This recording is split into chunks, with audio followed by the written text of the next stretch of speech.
குஜராத் மாநிலம் அகமதாபாத் அருகே உள்ள சாந்த்கேடா பகுதியில் கடையில் வாங்கிய தோசை மாவால் தயாரிக்கப்பட்ட உணவை உட்கொண்ட ஒரே குடும்பத்தைச் சேர்ந்த 2 குழந்தைகள் பரிதாபமாக உயிரிழந்தனர். உயிருக்கு போராடும் நிலையில் அவர்களது பெற்றோர் தீவிர சிகிச்சை பிரிவில் அனுமதிக்கப்பட்டுள்ளனர்.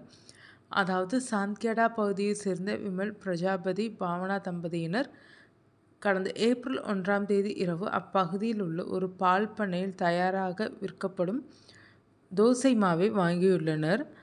மறுநாள் காலை அந்த மாவை கொண்டு தோசை செய்து சாப்பிட்ட விமலுக்கு தொடர் வாந்தியும் வயிற்றுப்போக்கும் ஏற்பட்டுள்ளது. அவர் உடனடியாக மருத்துவமனையில் அனுமதிக்கப்பட்டார். இதற்கிடையில் கணவர் உடல்நலக்குறைவால் பாதிக்கப்பட்டதை அறியாத பாவனா அதே மாவை கொண்டு தனது 4 வயது மகள் மிஸ்ரிக்கும் தோசை ஊற்றி கொடுத்துள்ளார். சிறிது நேரத்தில் பாவனா மற்றும் சிறுமி மிஸ்ரிக்கும் கடுமையான பாதிப்புகள் ஏற்பட்டுள்ளது. மருத்துவமனையில் அனுமதிக்கப்பட்ட நிலையில் சிகிச்சை பலனின்றி 4 வயது சிறுமி மிஸ்ரி மற்றும் 3 மாத குழந்தையான ரஹா ஆகிய 2 பிஞ்சுயிர்களும் பலியாகினர். 3 மாத குழந்தைக்கு திட உணவுகள் வழங்கப்படாத நிலையில் அது எப்படி உயிரிழந்தது என்பது குறித்து சந்தேகம் எழுந்துள்ளது. தோசை சாப்பிட்டு பாதிக்கப்பட்ட தாய் பாவனா குழந்தைக்கு தாய்ப்பால் ஊட்டியதன் மூலம் விஷத்தன்மை குழந்தையை பாதித்திருக்கலாம் என்று மருத்துவர்கள் சந்தேகிக்கின்றனர்.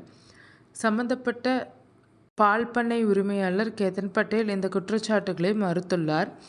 தினமும் 125 கிலோ வரை மாவு விற்பனை செய்கிறோம். அன்று ஒரே ட்ரம்மில் இருந்து பல வாடிக்கையாளர்கள் மாவு வாங்கினர். யாருக்கும் எந்த பாதிப்பும் இல்லை என அவர் விளக்கமளித்துள்ளார். சாந்த்கேடா போலீசார் மற்றும் அகமதாபாத் மாநகராட்சி உணவு பாதுகாப்பு துறையினர் அந்த பண்ணையில் இருந்த மாவு மாதிரிகளை சேகரித்து ஆய்வுக்கு அனுப்பியுள்ளனர். தடய அறிவியல் ஆய்வகமும் இதில் ஈடுபடுத்தப்பட்டுள்ளது.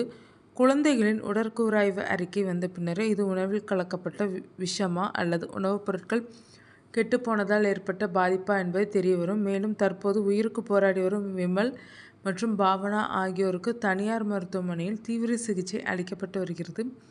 இச்சம்பவம் அப்பகுதியில் பெரும் சோகத்தையும் அச்சத்தையும் ஏற்படுத்தியுள்ளது.